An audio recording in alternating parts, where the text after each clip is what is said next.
On healing, hindi naman overnight ang paghilom.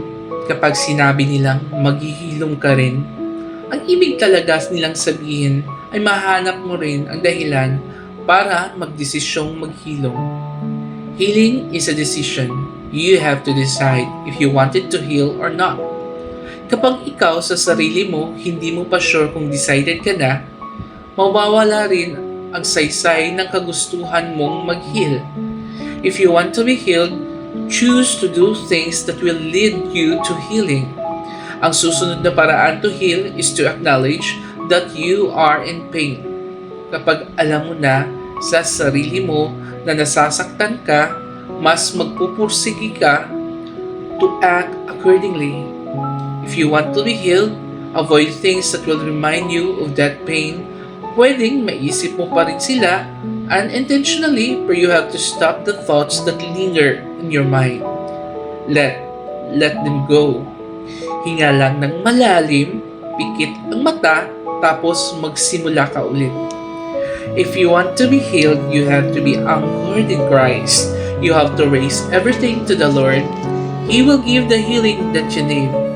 I remember the days kung kailan akala ko wala ng solusyon sa sakit na nararamdaman ko noon. It happened during the time September 26, 2025.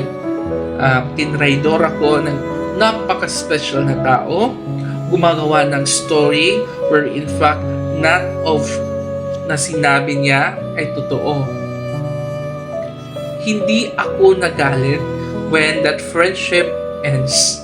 The friendship that we have ends. Doon ako nagagalit sa rason na ginawa niya na gumagawa siya ng kwentong hindi totoo. But by that time, silence lang ako. Kasi ayokong maging center of attention at ayoko rin na pabigatin yung sitwasyon. Di baling ako mag-suffer. Kasi yung pagsisinungaling ng tao at katraidoran, kakarmahin yung ganong tao. Lalabas din yun, yung itinatago niyang sikreto, yung pagiging narcissistic niya. Araw-araw ko siyang pinagdasal. Araw-araw ko siyang itinataas kay Lord. Sabi ko noon, Lord, kunin mo ng lahat ng sakit. Gusto ko nang gumaling. Doon, sa pagkakataong yun, doon ko nabigyang halaga yung sarili ko. I end that connection with that someone. Araw-araw kaming nagkikita. Araw-araw ko siyang nakakasalamuha.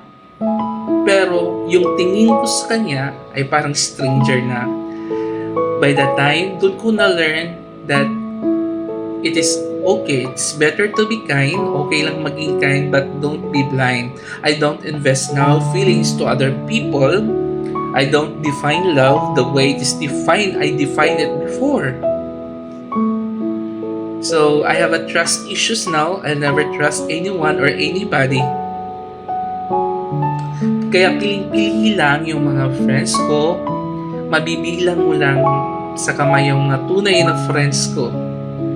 Kung saan sila lang yung binibigyan ko ng space, kaunting space sa buhay ko. Maliban doon, outcast na sa buhay ko. Wala nang halaga. You can pray that way too. Ask God to heal you. Ang paghilom ay hindi madalian. Ito ay paulit-ulit na ipinagdadasal at itinataas sa nagbigay ng munting pagsubok sa buhay. Maghihilom ka rin. Sa araw na mangyari yun, masasabi mong buti na lang, lumapit ka.